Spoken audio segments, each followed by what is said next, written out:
Before we reached the ancient tombs of Hui, our day took an unexpected turn. In a small village workshop, we watched a woman roll incense with a speed and grace that felt almost hypnotic, a craft passed down through generations. Just steps away, our guide revealed the secrets behind Vietnam's iconic Non La hat. Delicate bamboo, pressed palm leaves, and hidden poems only visible in sunlight. These quiet traditions set the stage for what came next, the royal tombs of Đồng Khánh and Kiến Thái Vương, where history, artistry, and legacy collide.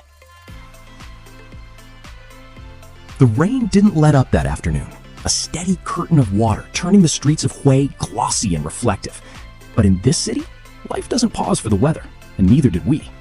Eventually, we reached an area known for something special, the scent of tradition. This is where families have been making incense for generations, each stick rolled by hand with a rhythm as steady as the rain outside. And it was here that our journey took a fascinating turn.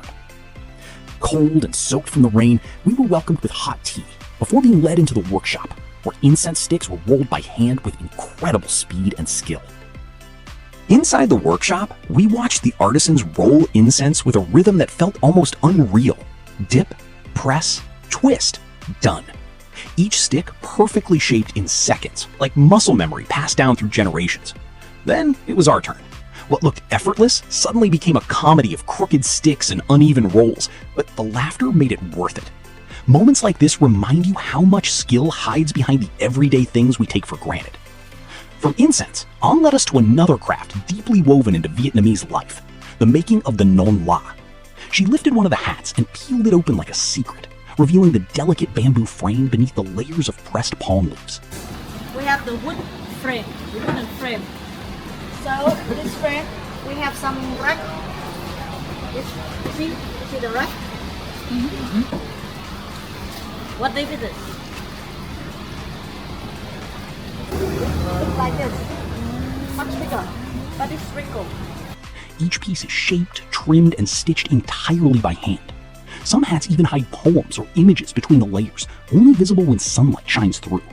It's a simple object, but seeing On explain the care behind every stitch made it feel like holding a piece of Vietnam's soul. On then showed us the hidden layer inside the Non La, a thin sheet of paper tucked between the inner and outer palm leaf coverings. Some carry delicate images, others hold short poems, all carefully sandwiched between the waterproof layers.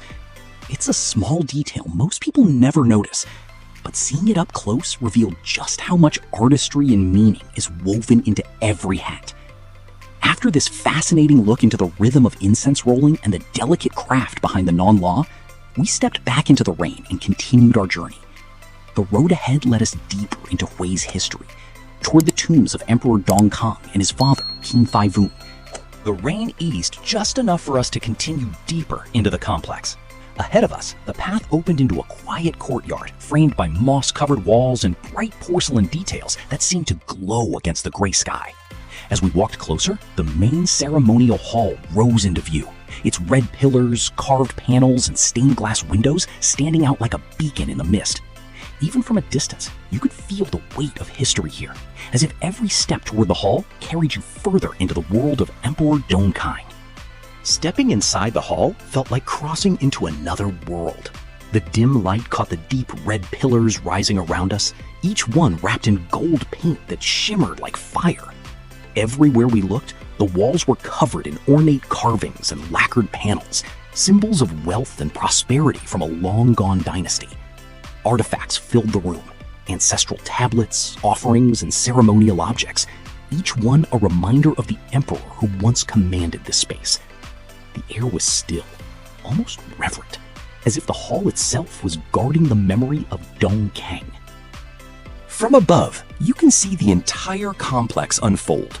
The main ceremonial hall we just explored, the resting place of Emperor Đồng Khánh, and just beyond it, the tomb of his father, Kiến Thái Vương.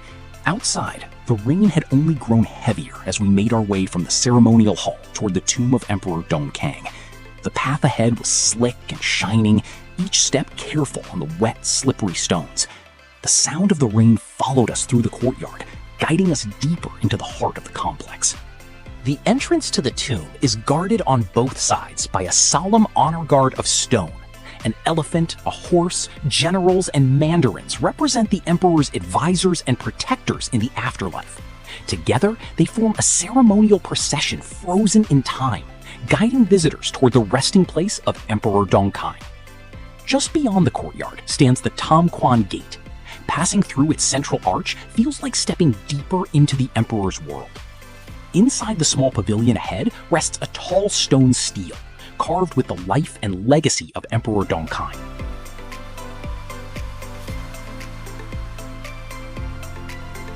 Đồng Khánh became emperor in 1885 during a turbulent era shaped by French control. His reign lasted only 4 years before illness took his life at 24, leaving behind a tomb that reflects a young ruler caught between tradition and change. My camera lost focus, so here's some clearer images.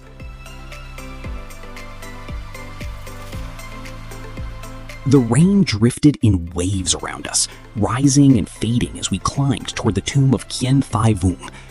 Arriving at the entrance gates, the first thing that catches the eye is the burst of color, intricate inlaid mosaics of dragons, flowers, and ancient symbols, each piece of glass and porcelain telling a fragment of Vietnam's history and culture.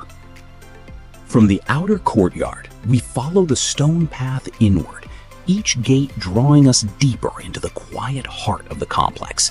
The noise of the world fades behind us as the inner courtyards open one by one, leading us toward the secluded tomb at the center of it all. As we reached his father's tomb, the difference was striking. Kiến Thái Vương resting place bursts with color, walls alive with ornate hand-set mosaics, each shard of porcelain and glass forming swirling dragons, flowers, and imperial symbols. It feels more elaborate, more expressive, as if the artistry itself was meant to honor a life of influence and legacy.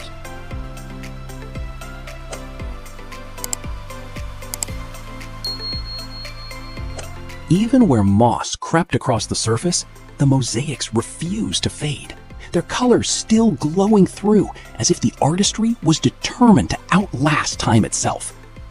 The main doors to the tomb were locked, but through the narrow gap, I caught a glimpse of the screen wall just inside.